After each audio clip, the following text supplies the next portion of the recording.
Primeiro lugar, obrigada por sua presença, obrigada por estar aqui prestigiando esse trabalho, é um prazer. Eu adoro falar, né, sobre alimentação, principalmente sobre alimentação saudável, vocês sabem que eu sou médica nutróloga e vegana também. Então, esse assunto é meu assunto preferido. Então, agradeço muito por você estar aqui hoje me ouvindo. É realmente uma coisa que eu trago para vocês com muito prazer, com muito carinho. E vou estar respondendo as dúvidas. Bem, hoje nós vamos falar sobre várias coisas. Nós vamos passear pela osteoporose, vamos passear pelos leites vegetais, pelo cálcio. E tem mais umas osteoporose, leites vegetais e o cálcio, principalmente sobre isso. Né? Tem mais um assuntinho que eu prometi para vocês aí, que daqui a pouco a gente vai falar também. E o mito do leite. Então a gente vai começar por esse. Gente, o mito do leite. Por que eu coloco mito do leite? Porque talvez esse seja um dos mais enganosos, né, processos que a gente viva atualmente no universo da nutrição. Muitos profissionais de saúde já começam a questionar, né, se realmente nós devemos tomar leite ou não. Muitos e muitos estão se posicionando contra o leite cada vez mais. Já existe bastante trabalho científico sobre isso, sendo publicado, né? Inclusive, assim, muitos profissionais assim, mais atualizados, eles já começam a contraindicar o leite como fonte de cálcio. Vamos primeiro ver uma coisa.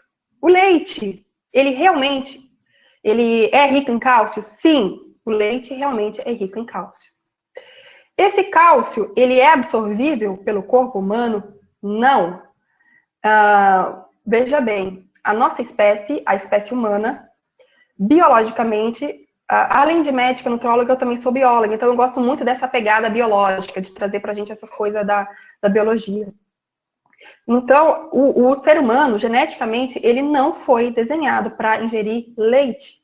Por isso que 70% da população, eu falo em 6 bilhões de pessoas, não tem capacidade de digerir a lactose ou a caseína, que é a proteína do leite, e seus traços, derivados, enfim.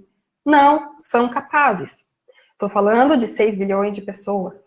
Então, essa pequena parcela da população que consegue fazer que tem essa adaptação ao leite, foi devido ao mecanismo de uma mutação genética, de uma adaptação genética, digamos, que aconteceu há cerca de 10 mil anos atrás, quando o ser humano começou a domesticar bovinos e ovinos e se alimentar do leite. Porém, ainda que essas pessoas, essa minoria da população consiga realmente consiga sustentar o leite no seu organismo, não significa que ela esteja livre, que ela seja poupada dos seus malefícios, como a gente vai ver daqui a pouquinho. Não acontece isso. Não somos poupados do malefício de ingerir leite. Vamos lá. O leite, para que ele seja absorvido no corpo humano, ele necessita, ou seja, melhor dizendo, o cálcio contido no leite, para que ele seja absorvido pelo corpo humano, ele necessita de muitas outras coisas. Ele necessita principalmente de magnésio, de zinco, de boro, silício, vitamina D, vitamina K, de hormônios. Além disso, ele necessita de exercícios físicos, né? Então, o leite da vaca, ele é pobre em magnésio, ele é rico em fosfatos e sódio, o que faz com que, além do cálcio, apenas nós conseguimos absorver do leite bovino cerca de 1/4 do cálcio contido nele. Os outros 70% vão embora. Mas, se simplesmente eles fossem embora, seria simples assim. Eles não vão embora. Eles ficam livres na circulação sanguínea e vão se depositar onde eles não têm que se depositar. Eles se depositam, por exemplo, nos rins, podendo levar a cálculos renais, nas articulações, levando a artrite. Eles se depositam nas artérias, provocando... Existem outros fatores, mas o leite também é um fator considerável, provocando aterosclerose. E, enfim, eles não vão para o endereço correto, para que o cálcio vá para o endereço correto, ele necessita de todos os minerais que eu falei anteriormente, em especial o magnésio. Então, veja bem o que acontece quando uma pessoa ingere cálcio vegetal. O cálcio vegetal, principalmente, ele está contido em vegetais de folhas verdes escuras. Nós vamos citar aqui a couve. Um exemplo, uma xícara de couve. Se uma pessoa ingere uma xícara de couve, o que acontece? Ela vai ter magnésio? Vai.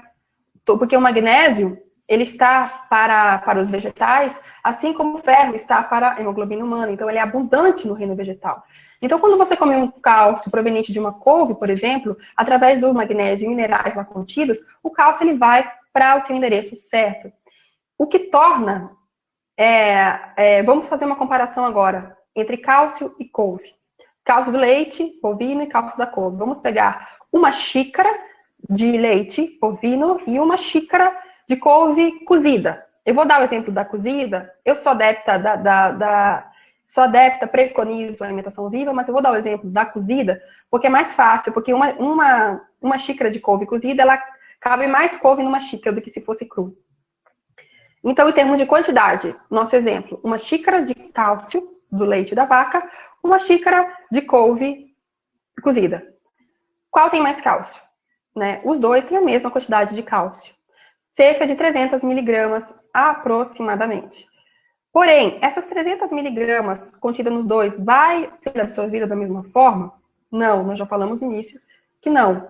O que acontece? Acontece isso que eu expliquei anteriormente com relação ao leite bovino, e com relação ao cálcio da couve, ele é tão biodisponível, ele é tão bioassimilável pelo organismo, que nós poderíamos dizer que em termos de assimilação, para você chegar, para que o leite bovino ele chegue no patamar da couve, nós precisaríamos de 5 xícaras de leite bovino para uma xícara de couve cozida. Então, resumindo, uma xícara de couve cozida, ela equivale aproximadamente, em termos de absorção, em termos de utilização pelo organismo, a 5 xícaras de leite bovino. A pessoa teria que ingerir 5 xícaras de leite bovino para que seu organismo conseguisse absorver a mesma quantidade de cálcio contida em apenas uma xicrinha de couve cozida, o que é super pouco, que dá para comer muito fácil no dia a dia. Então, aí nós já temos uma parte do nosso processo, da nossa explicação da noite já encaminhada. Com relação quais problemas, né? Além desses problemas que eu falei, da artrite, dos cálculos renais, aterosclerose, quais problemas são identificados com relação ao leite? Bom, nas crianças, né? Principalmente bebês com menos de 1 ano, e identifica-se ele predispõe a anemia, porque o leite bovino, ele pode... Eu não vou mais falar bovino, eu vou falar assim, quando eu falar leite, você já sabe que eu estou falando de leite de vaca ou leite de outro animal, leite animal. Quando eu quiser falar de leite vegetal, eu vou falar leite vegetal. Então, nós sabemos que o leite, né, o leite animal, ele inflama o intestino. Então, num bebê, num recém-nascido, essa inflamação, ela pode provocar perdas sanguíneas e isso levar à anemia. Relaciona-se também em crianças com asma, com doenças gastrointestinais, com diabetes tipo 1, né? E em adultos está relacionado mais com doenças cardíacas e outras coisas que eu já falei anteriormente, artrite, aterosclerose, doenças no rins, etc. Hipócrates, o pai da medicina, já falava há muito tempo. Ele falava uma frase que é até clichê, mas que eu vou repetir, que eu acho que todos conhecem, que é faça do teu alimento o teu medicamento e faça do teu medicamento o teu alimento. Mas também ele falava uma sobre o leite, ele estudava, né, o efeito das coisas nas pessoas, e ele chegou à conclusão, ele observou que o leite ele estava relacionado a problemas gastrointestinais e vermelhidão da pele. Ele chegou a essa conclusão, isso há muito tempo atrás, né? Então, isso já é sabido, né, que o leite realmente ele pode causar esses malefícios. Bem, então, com relação à osteoporose. A osteoporose, ela tem relação com uma baixa ingestão de cálcio? Sim, ela tem relação com a baixa ingestão de cálcio. Mas o leite em si não promove essa absorção de cálcio tal como nós imaginamos que seja, né? Então, muitas vezes, uma pessoa chega com problemas de perda óssea ou de osteoporose, um profissional de saúde, e o profissional de saúde recomenda que a pessoa consuma leite, queijo, derivados, para que isso seja revertido. Não vai acontecer isso. Em primeiro lugar, a nossa massa óssea, ela é formada durante infância e adolescência. A partir, até os 20 anos de idade, de 20 a 30 anos de idade, a nossa massa óssea, ela já está formada tal qual ela é ao longo de toda a vida adulta. Não vai mais formar osso. Na verdade, existe um mecanismo no nosso corpo, um mecanismo delicado, um mecanismo fisiológico, um mecanismo de equilíbrio, chamado de remodelação óssea. Esse mecanismo ele necessita estar em perfeito equilíbrio para que o sistema de formação e reabsorção óssea ele esteja funcionando perfeitamente, né? E isso necessita de várias coisas, né? Como eu já citei anteriormente, como a vitamina D, como os minerais corretos, como exercício físico, né? Mas esse equilíbrio ósseo, né? Ele é muito, muito facilmente atingido por várias coisas, que eu vou deixar para citar daqui a pouco. Então, voltando, até os 20, a segunda ou terceira década de vida, nós formamos a nossa massa óssea por completo. Então, com relação ao cálcio, se nós já formamos o nosso cálcio quando nós saímos da adolescência, né, ou no início da fase adulta, então não tem mais sentido, né? O cálcio não tem esse papel. Vale muito mais a preservação do cálcio que nós já temos, porque nós temos cálcio, nossos ossos reservam o nosso cálcio. 99% do nosso cálcio está nos ossos, né? Ou pelo menos deveria estar nos ossos. Então, vale a lógica de economizar, poupar. Imagine que você tem uma poupança no banco, né? Você faz essa poupança e o banco chega para você e fala assim, olha, você só pode depositar nessa poupança, você começa a depositar ela assim, seus pais começam a depositar nessa poupança assim que você nasce. Você é um bebezinho, seus pais começam a depositar. Então tá, daí o gerente do banco chega e fala, olha, tem um limite de idade. No máximo até 30 anos, né? A partir dos 20, nós vamos dar uma tolerância, né, de algum depósitozinho até os 30, mas assim, a maior parte do depósito vocês façam até os 20 anos de idade dessa criança. Depois, nós não vamos mais aceitar depósito. Ok, então os pais vão lá, depositam todo mês. Então, com 20, 30 anos de idade, e essa criança, esse adulto ele já é liberado para administrar essa conta. O que ele vai fazer? Ele não pode mais depositar. Então, o que ele vai ter que fazer? E se ele for precisar, ele vai ter que manter esse dinheiro, ele vai ter que economizar. Ele vai ter que fazer de tudo para economizar, não é? Então, essa é a lógica do cálcio. Então, o que é que faz roubar esse cálcio no nosso corpo? Muitas coisas fazem roubar o cálcio. Eu vou citar as mais comuns. Café. O café em excesso, né? A partir de 2 a 3 xícarazinhas, né? Daquelas pequenininhas de café expresso por dia, já é considerado uma droga estimulante. Ela já tem ação sobre os rins, fazendo com que os rins fazendo com que haja excreção de cálcio na urina. Fosfatos, principalmente fosfatos presentes em refrigerantes, também faz com que cálcio seja perdido na urina. Proteínas, excesso de proteínas. Então, essa dieta, essa alimentação onívora que as pessoas seguem, né? Os onívoros são, assim, popularmente conhecidos como carnívoros.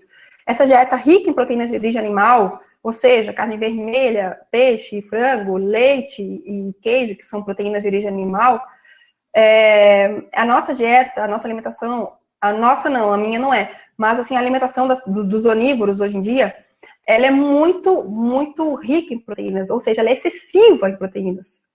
Ela é tão excessiva que ela sobrecarrega os rins e ela faz também com que cálcio seja perdido. E, além disso, ela acidifica o organismo, ela acidifica o sangue. O sangue ele tem que estar no pH, o pH do sangue não pode variar muito, é um equilíbrio muito, muito, muito perfeito, muito delicado. Qualquer variaçãozinha, o corpo vai correr para corrigir isso. E quem corrige isso é o cálcio. Então, o efeito de uma alimentação acidificante é perda de cálcio na urina. Então, uma alimentação que seja mais adequada em níveis de proteínas, o veganismo, ele é muito bom para isso, o veganismo, ou seja, o vegetarianismo estrito, né? Pessoas que se alimentam exclusivamente do reino vegetal. Fazem uma alimentação que é muito propícia a que o cálcio no organismo seja poupado. Então, ela é benéfica nesse sentido, e também pelo sentido de ela ser mais alcalinizante, ou seja, menos cálcio necessário para manter o equilíbrio do pH do organismo. Outras coisas que roubam o cálcio do organismo. Há quem diga, há estudos que dizem que inclusive o leite é capaz de fazer isso, de roubar cálcio do organismo, por incrível que pareça, porque o leite ele não deixa de ser um alimento acidificante, e o organismo ele vai ter que fazer toda essa manobra para poder equilibrar o seu pH. Esse seria um dos motivos. Nós também temos outros fatores que contribuem para essa perda de cálcio nos ossos, que seria a falta de atividade física, a deficiência de vitamina D, né, o excesso de peso, o álcool, o cigarro. Então, tudo isso faz com que as pessoas elas percam cálcio. Então, quando uma mulher ela chega, ela entra na menopausa, ela acaba por perder. Por que eu trago a figura da mulher? Porque a osteoporose ela é muito mais frequente em mulheres do que em homens. Existem mais ou menos 4 mulheres para osteoporose para cada homem, né? Sendo mais comum o período que mais acomete a mulher é o período da menopausa, principalmente os 10 anos após a menopausa, e o período da senilidade, né? Isso eu estou falando da osteoporose primária. Existem outros tipos de osteoporose. Existe a osteoporose de origem secundária, que são as osteoporoses ligadas aos hormônios, a hipertireoidismo, diabetes, ligadas às doenças renais, ligadas ao câncer, ligadas a doenças neurogênicas, e por aí vai. São outros tipos inclusive pode acometer até mesmo pessoas jovens, né? Mas falando da osteoporose que nós estamos falando aqui, que é a osteoporose relacionada à idade, né, relacionada à pós-menopausa. Então, nós temos essa figura feminina, né, como sendo aquela que maior sofre as consequências disso. Então, como nós fazemos, então, para proteger, né, a nossa massa óssea? Tem várias coisas que nós podemos fazer para proteger a nossa massa óssea. Primeiro, encontrar um cálcio de boa qualidade. Um cálcio que seja biodisponível, que ele tenha uma capacidade de absorção, ou seja, que ele seja bem absorvível, bioabsorvível, ou seja, nós temos que ter sapiência na hora de escolher o nosso cálcio. Então, como que nós vamos escolher? Se o leite, se os seus derivados, se o queijo, se ele faz mal, como que nós vamos escolher um cálcio bom? Bom, eu trouxe hoje vários exemplos para vocês.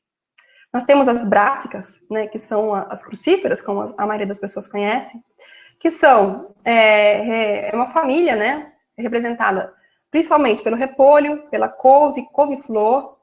Eu vou repetir, se alguém de vocês tiver interesse em anotar, pode anotar. Vou falar mais devagarzinho. Seria couve-flor, couve de Bruxelas, repolho e nabo. Essas seriam as brássicas ou crucíferas. São representantes vegetais com um ótimo teor de cálcio e muito bem absorvível, muito bem adaptadas. O cálcio de origem vegetal, ele é adaptado. O corpo humano ele foi desenhado para absorver o cálcio vegetal. Isso após os 4 anos de idade, mais ou menos. Porque antes nós temos uma capacidade de absorver o leite das nossas mães, ou seja, das mamíferas humanas, né? Então, nós temos essa capacidade que nós perdemos. A maioria de nós perde essa capacidade em volta dos 4 anos de idade. Então, a partir dos 4 anos de idade, nós deveríamos priorizar o cálcio vegetal, né? Então, são, como eu já falei, as brássicas, as crucíferas. Nós podemos falar também de algumas sementes, como o gergelim, ele é uma semente altamente rica em cálcio. Nós também podemos falar das amêndoas e do feijão branco, né? Também são fontes muito boas de cálcio. Em termos de menopausa, de mulheres, nós podemos falar também dos fitoestrógenos, ou seja, estrógenos são hormônios femininos, né? E fito, de origem vegetal, são hormônios femininos de origem vegetal. Eles estão contidos em pequena quantidade, é claro, e em muitos espalhados por aí no reino vegetal. Nós podemos trazer hoje, como um representante desses fitoestrógenos, o girassol, a semente do girassol. Nós podemos trazer a maçã. Existe pequena quantidade de fitoestrógeno na maçã, mas existe. Nós podemos trazer também a linhaça.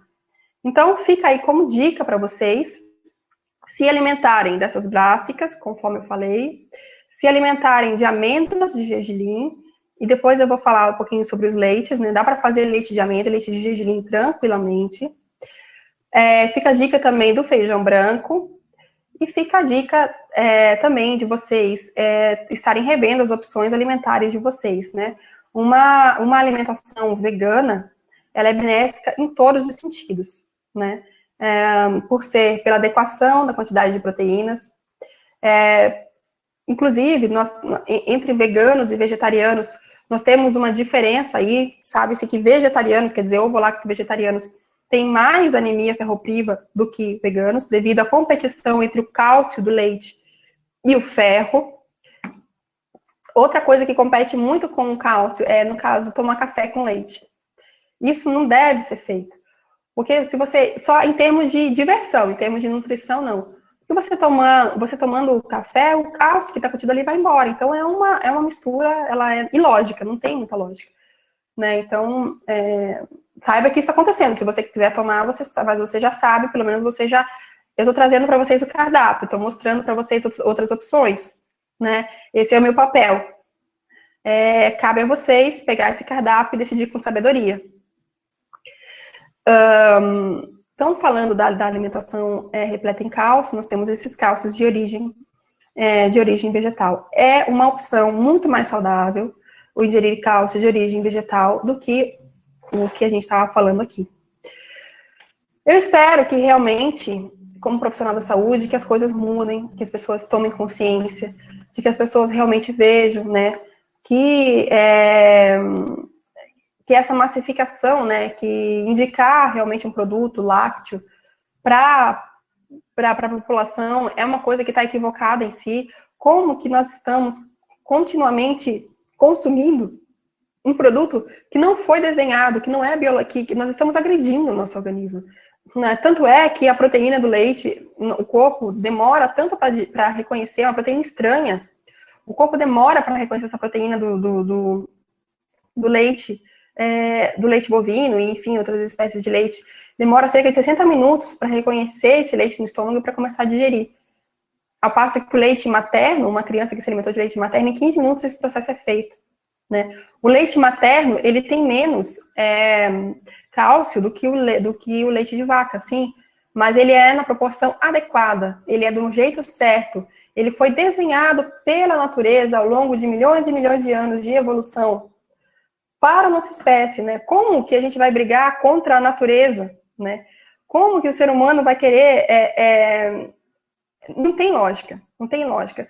Né? A natureza é sábia, ela faz as coisas, ela sabe a necessidade, né? Ela tem, o nosso corpo ele é constituído de uma sabedoria infinita, de uma sabedoria que está contida nos nossos genes, de uma sabedoria biológica que é passada de geração através de geração ao longo de milhões e milhões de anos. Então, aí, nós estamos, né, ao longo dos últimos tempos, subvertendo, nós estamos fazendo nossa biologia, nossa genética sofrer com maus hábitos, né? E isso acaba por nos gerar muitos e muitos problemas. Além do que eu já citei, com relação aos problemas ocasionados com o leite, muitas pessoas passam por uma verdadeira via sacra de profissionais, indo de médico em médico, de exame em exame, de consultório em consultório, procurando solução para os seus problemas, e às vezes não passa desapercebido que esse problema está na alimentação. E o leite, além de todas essas coisas que eu acabei de dizer, eles também está aí, vai. Para quem gosta muito de referências bibliográficas, existe um livro da Sônia Felipe, citando muitas e muitas fontes que falam, né, contra o leite de origem animal. Então, qual a nossa solução? A nossa solução é essa que eu já falei para vocês, né? E, principalmente para as mulheres, é muito importante linhaça, cerca de 3 colheres de sopa de linhaça por dia, maçã. Utilizem, não só para as mulheres, homens também, utilizem um vinagre de maçã na comida, porque ele é rico em micro-organismos, porque ele tem uma acidez que vai fazer com que o corpo ele absorva cálcio. Ele contém, a maçã em si, ela contém boro, que também é um mineral que ele é propício à absorção do cálcio. E ele é ácido, mas ele no corpo ele tem um efeito que é levemente alcalino, ele é como o limão, né? Ele é ácido que depois ele tem no corpo um efeito alcalino. Então consumam realmente maçã, vinagre de maçã, linhaça, a semente do girassol, que são coisas que tem a maçã, a linhaça e o girassol tem os fitoestrógenos, ok? E procurem fontes boas, fontes saudáveis de cálcio. Então, nós podemos falar agora dos leites vegetais, né? Os leites vegetais são o último assunto que nós iríamos tratar hoje. Os leites vegetais, eles, gente, são muito fáceis de fazer. Você pode fazer em casa mesmo, é muito tranquilo, muito, muito simples. Tudo vira leite, é incrível. Você pode fazer leite de arroz, de aveia, de amendoim, de gergelim, de semente de abóbora, de inhame, de alpiste, de quinoa, de aveia, nem lembro se eu falei de aveia, enfim, de amêndoa, de avelã, de castanha do Pará, de castanha de caju, de nozes. Gente, você pode fazer leite de coisas inimagináveis. É muito, muito, muito, mas muito fácil. Um dos mais fáceis e um dos meus preferidos, que eu adoro usar, é o de inhame. O de inhame, não o inhame do Nordeste, é o inhame daqui do Sudeste, aquele pequenininho, inhame japonês, né, que o pessoal chama, aquele que tem aqueles pelinhos. Gente, é só descascar e bater com a fruta. Ele tem uma textura de leite, ele tem uma cor de leite, e além disso, o inhame ele é muito bom para o sistema imunológico. É maravilhoso. Experimentem o inhame, né? Inclusive, ele é preventivo de dengue e há quem diga que ele seja preventivo de malária também, né? Então, as tribos indígenas antigamente usavam muito o inhame para prevenção da malária. Existem outros leites. Se você está pensando em cálcio, pense no leite de amêndoa e no leite de gergelim. O de gergelim ele é um pouquinho mais amarguinho. O de amêndoa, ele não precisa muitas amêndoas para fazer o leite. Pouquinho, ele rende bastante. O de amêndoa é muito gostoso. Para quem ainda quer tomar com café, eu não recomendo tomar com café, nem o tipo de leite. Mas ele é um dos que mais dá certo com o café, o de amêndoa. Fica gostoso. Então, como que faz? Gente, é muito fácil. O inhame é só bater junto ali na hora. Você, por exemplo, está fazendo uma vitamina, você bate o inhame na hora com uma fruta. O de aveia é mais ou menos a mesma coisa.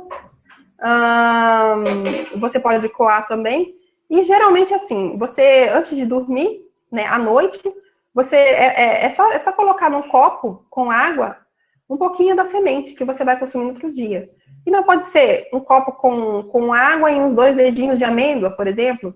Amêndoa, com outras, e as outras coisas que eu já falei, amêndoa, alpiste, gergelim, castanha do Pará, etc. No outro dia você joga essa água fora, do gergelim não precisa jogar fora a água, aí você joga a água fora e você bate no liquidificador com um pouco de água. Vai depender do gosto de vocês. Se você gosta um pouco mais forte, vocês botam menos água. Se você gosta um pouquinho mais fraquinho, você bota menos água. E você procure variar o tipo da semente com qual você vai fazer o leite, porque cada pessoa tem o seu gosto, né? Então, há quem gosta do gergelim, o gergelim é um pouco mais amarguinho. O da quinoa também tem um sabor mais forte, e tem os mais suaves. Então, vai variando, vai experimentando, veja qual você gosta mais. Também é interessante variar em termos de nutrientes, porque quanto mais variar, mais tipos diferentes de nutrientes você vai estar absorvendo, você vai estar colocando no seu organismo.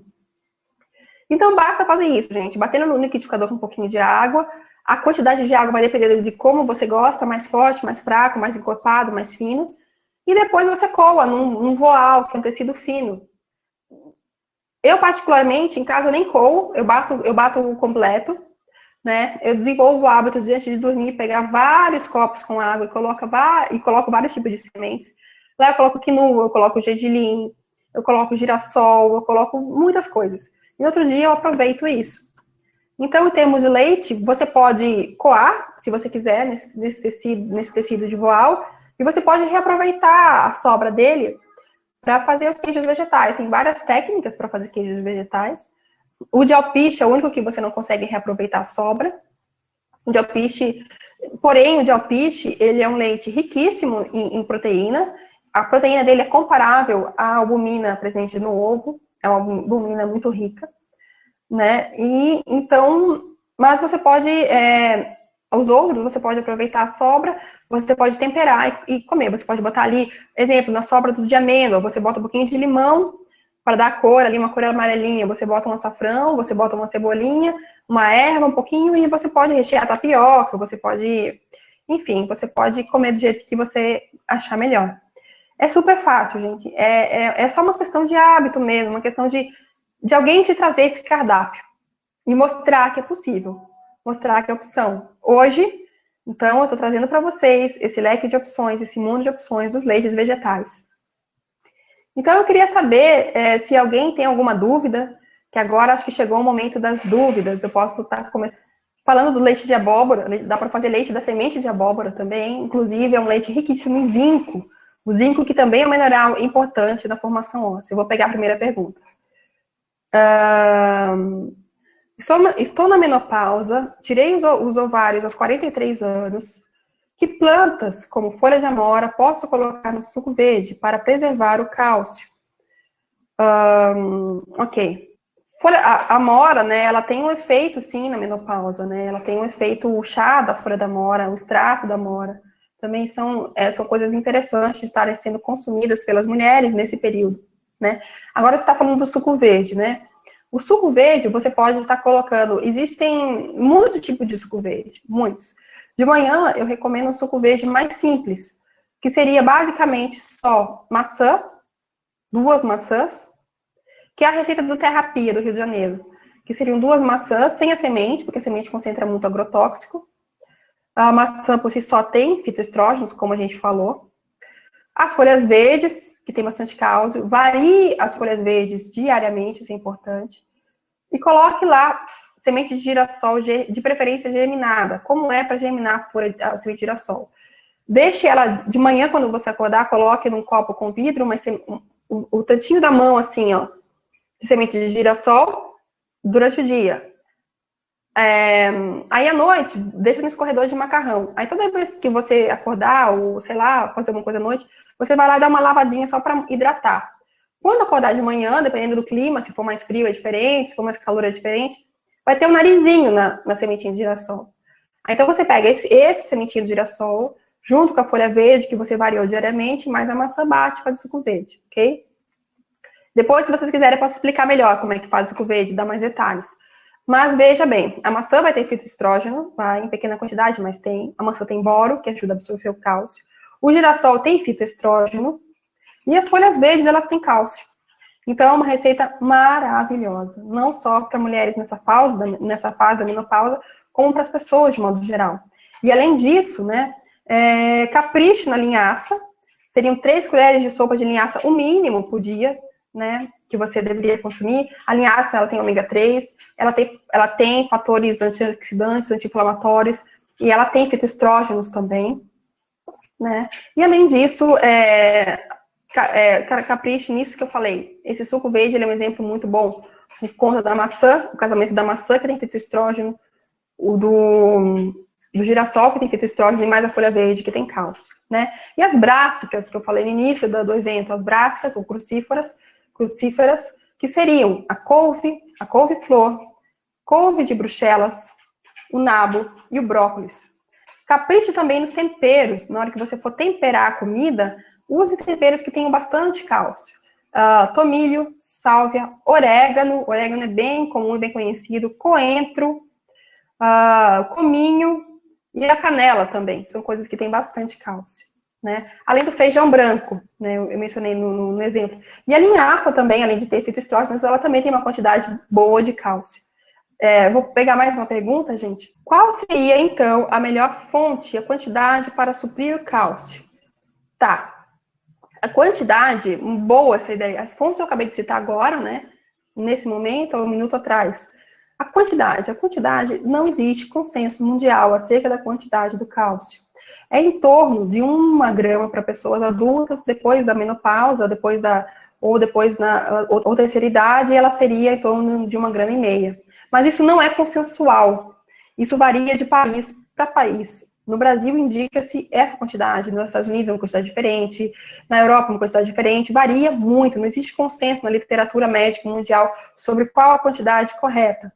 Então, essa seria mais ou menos a quantidade para um onívoro, né? Foi o que eu falei no início do evento. Pessoas que se alimentam de proteínas de origem animal. Por quê? Porque há uma perda grande. Então, se há uma perda grande, teoricamente deve haver uma reposição grande. Mas nós sabemos que essa reposição ela não supre. Lembra, no início, não sei quem estava presente, que eu falei sobre a poupança, né? Aquela poupança que os pais estão depositando para o filho até os 20, 30 anos de idade. Então, não tem como, depois dessa idade. Então, eu quero explicar, mas eu quero explicar de uma forma que você entenda bem, né? Então, vale muito mais a lógica de poupar o cálcio que você tem do que está ingerindo. Então, se você tem uma dieta livre de proteína de origem animal, ou seja, uma dieta vegana, o mais alcalina possível. Como é uma dieta alcalina? Ela é o mais cheia de verduras e frutas possível. Uma alimentação onde você se abstém de café, ou então toma pouco café, o mínimo de café possível. Onde você tem hábitos saudáveis, ou seja, exercício físico, onde você repõe a sua vitamina D, onde você evita hábitos nocivos, como o fumo e o álcool, aí você vai realmente precisar de menos cálcio do que isso, né? A quantidade aí ela é supervalorizada, ela é superestimada, né, na verdade. Então, nós, né, realmente, essa quantidade ela é colocada em termos de 1 grama, 1,5 grama, mas, na verdade, ela não necessariamente precisa ser tão grande assim. Deixa eu passar para a próxima pergunta. Gostaria de saber se os iogurtes têm o mesmo malefício. E consumir os probióticos, então, não é bom. Os iogurtes, né, são derivados do leite, sim, tem o mesmo malefício. E não adianta, né, a gente está procurando aí, aproveitando a oportunidade para falar sobre produtos sem lactose, não adianta. Além da lactose, tem a caseína, tem os traços da caseína, tem os derivados da caseína. Ou seja, não adianta. Se lembra que eu falei que o cálcio ele não é adequado à nossa espécie, à espécie humana. Nós, biologicamente, estamos comendo uma coisa para a qual nós não fomos feitos para comer. Imaginem vocês quão aberrante é. Exemplo, vamos pegar um bicho da natureza que só come determinada coisa. Deixa eu pensar aqui num exemplo. Aí, se você viu, vocês poderiam me dar esse exemplo. Mas deixa eu pensar aqui num animal. Então, vamos imaginar aqui um bichinho na floresta, agora me fugiu o exemplo, que vive lá e que ele só come frutas, né? Imagine a aberração que é você dar açúcar para eles. Aqui, no caso, às vezes a gente vê esses absurdos nos zoológicos, né? Um animal, ele só se alimenta de determinado tipo de fruta, né? De legumes, e passa as pessoas e começam a dar frutas, começam a dar doces para ele. O que acontece? Esse animal, ele fica doente. Né? Uma hora ou outra ele vai sofrer esses malefícios, ele vai ter diarreia, ele vai ter consequências. Ele está, no caso, as pessoas estão subvertendo a biologia dele. Biologicamente, ele não foi feito para comer aquilo, ele foi feito para comer a fruta. Mas, por insistência, porque ele não tem controle, ele não sabe dizer não, enfim, ele acaba comendo aquele doce. Então, não adianta daí inventar a bala que... Esse é um exemplo bem esdrúxulo. A bala com adoçante. Né? Sem açúcar, mas com adoçante. Vai lá dar para aquele animalzinho, vai fazer mal do mesmo jeito. Porque não é um alimento que foi adaptado para aquela espécie. Os alimentos que eles são adaptados à nossa biologia, eles são perfeitos, eles não trazem benefícios. É como você dar um copo de água para quem tem sede. É como você colocar a chave numa fechadura. A chave correta na fechadura correta. Não existe mal. Então, eu recomendo para as pessoas que realmente não consumam derivados do leite, que não consumam leite, não é bom, não faz bem, né? Qualquer coisa que seja, você forçar isso, você vai estar forçando a sua biologia, você vai estar comprometendo a sua saúde, e inclusive tem estudos que mostram que você compromete a longevidade. Está relacionado à ingestão do leite a uma diminuição nos seus anos de vida, anos e qualidade de vida. Diga-se de passagem. Mais uma pergunta? Meu marido ama leite. Fiz o leite de aveia e ele não gostou. Como faço para mudar o hábito de consumir leite animal? Como faço para mudar o hábito de consumir leite animal, já que está proibido consumir o leite por estar com colesterol? Como eu substituo o leite do café da manhã? Ele tem saído sem se alimentar de casa porque não pode tomar leite animal. Ele não quer o vegetal e queria que se alimentasse bem. Tem sugestões de café da manhã mais biodisponível, acessível monetariamente? Ok. Bom, se o seu marido não gostou do leite de aveia, tenta outros, né? Vai tentando, tem tantas coisas que você pode fazer. Tem o de arroz, tem o de almendra, tem o de alpiste. O de alpiste fica muito bom com café. Tanto o de alpiste quanto o de amêndoa, mas é uma questão de gosto, né? Tem o de avelã, o de amêndoa, de amendoim, de quinoa, de gergelim, tem vários tipos, né? Então, se ele, no caso, saiu de manhã sem se alimentar porque ele não queria tomar o leite vegetal. Mas tenta, então, acostumar ele com o de alpiste. Você pode tentar o de alpiste, você pode tentar o de amêndoa. Inclusive, o de gergelim tem um efeito, não só o gergelim, mas eu estou dando o gergelim como um principal exemplo, ele tem um efeito benéfico, né, na redução das taxas de colesterol. Ele tem um efeito positivo sobre o colesterol bom, né? Então, estaria aí super indicado. Muitas pessoas têm medo de construir as castanhas, de consumir as sementes oleaginosas por meio das gorduras, mas fiquem tranquilos e tranquilas, porque são gorduras boas, são gorduras benéficas, ao passo que as gorduras de origem animal, as carnes, todo tipo de carne, incluindo frango, peixe, leite, queijos e derivados, são gorduras maléficas. Essas sim são gorduras que aumentam o colesterol. Essas sim nós devemos ter medo. Então, assim, uma dica que eu te dou, amiga, com relação ao seu marido, tenta, então, dar, se ele não quer leite vegetal de jeito nenhum, tenta dar para ele, acostuma ele com um pouquinho de café preto, mas o ideal mesmo, em termos de nutrição, seria ele começar o café da manhã com um ótimo, maravilhoso suco verde, ou então uma vitamina, né? De 4h30 da manhã até as 11 horas da manhã, um horário que o organismo está se limpando. Então, é muito bom nós colocarmos alimentos que sejam construtivos, alimentos que sejam biogênicos, ou seja, que nos gerem vida, né? Tenta conversar com ele, tenta ver, tenta mostrar para ele que realmente está sendo mais saudável, ele vai estar fazendo opções mais saudáveis. Deixa eu ver outra. Gostaria de saber a diferença entre alergia e intolerância à lactose. Vamos lá. A intolerância à lactose, ela geralmente está mais vinculada à deficiência da lactase, que é uma enzima que digere a lactose, que é o açúcar do leite.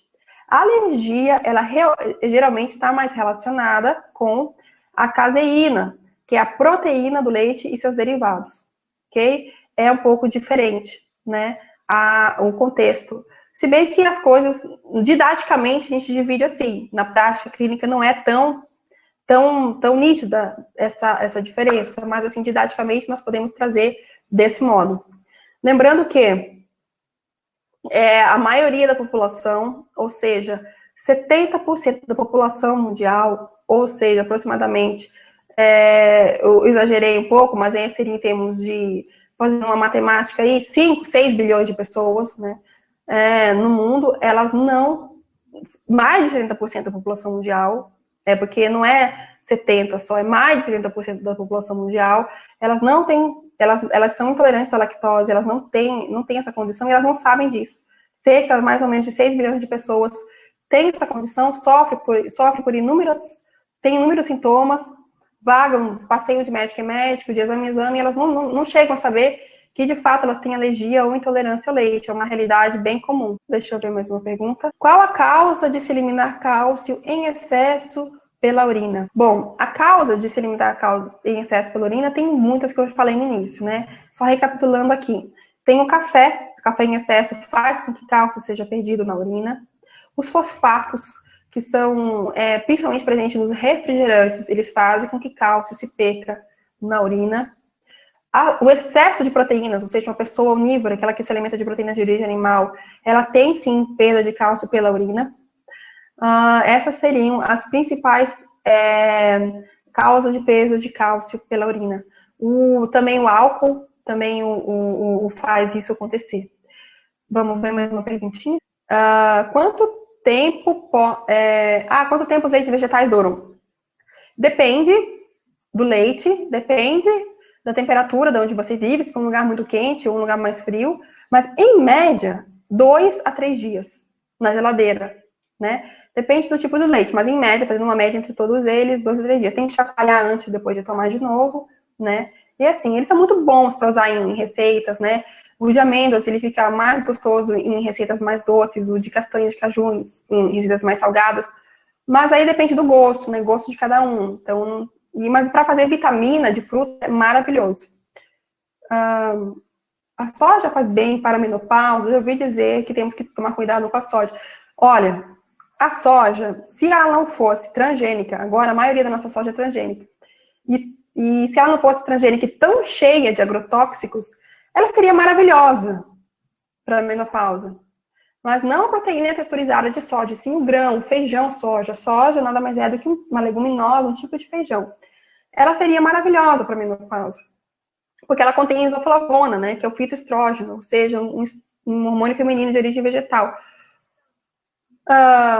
Seria maravilhosa por isso. Então, caso você consiga uma soja não transgênica e orgânica, ou caso você consiga o hormônio dela, vende, né, é vendido, né, a isoflavona, ela é vendida sem ser transgênica e sem ser com agrotóxicos, é muito bom, muito interessante.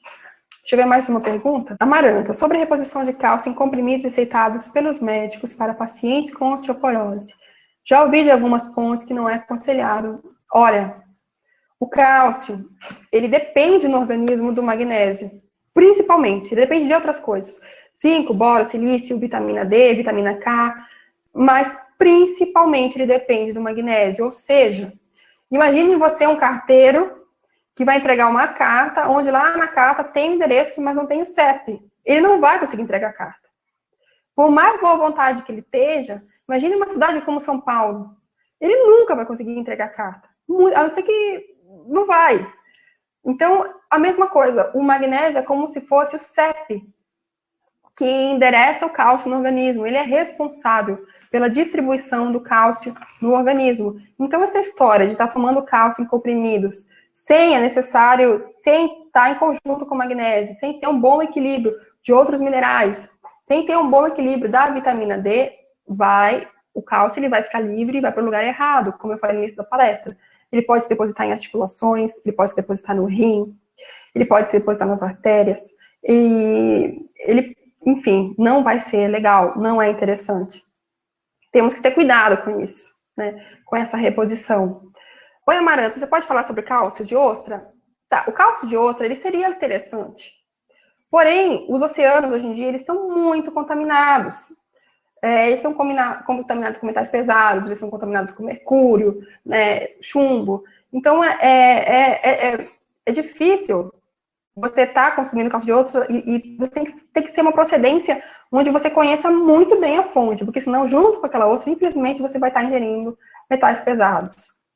Isso acontece também com a vitamina D. Muita vitamina D de origem animal que vende na farmácia, ela é contaminada de metais pesados, devido a essa contaminação dos oceanos, né, que existe. Estava em busca desse cardápio, mas de fonte confiável, obrigada. Com conhecimento do funcionamento do corpo. Estou lutando contra o desequilíbrio de colesterol e quero deixar de tomar medicamento alopático. Não como carne, mas ainda tenho dificuldade em substituir queijo e ovos. Quais vegetais podem ser usados para substituí-los? Você está falando do relação aos ovos e ao queijo? Né? Eu não entendi muito bem essa sua pergunta. Mas eu te dou parabéns por você ter já eliminado a carne da sua alimentação. Saiba que eliminando também o leite, você vai estar contribuindo para a melhoria da sua saúde, inclusive para baixar o seu colesterol.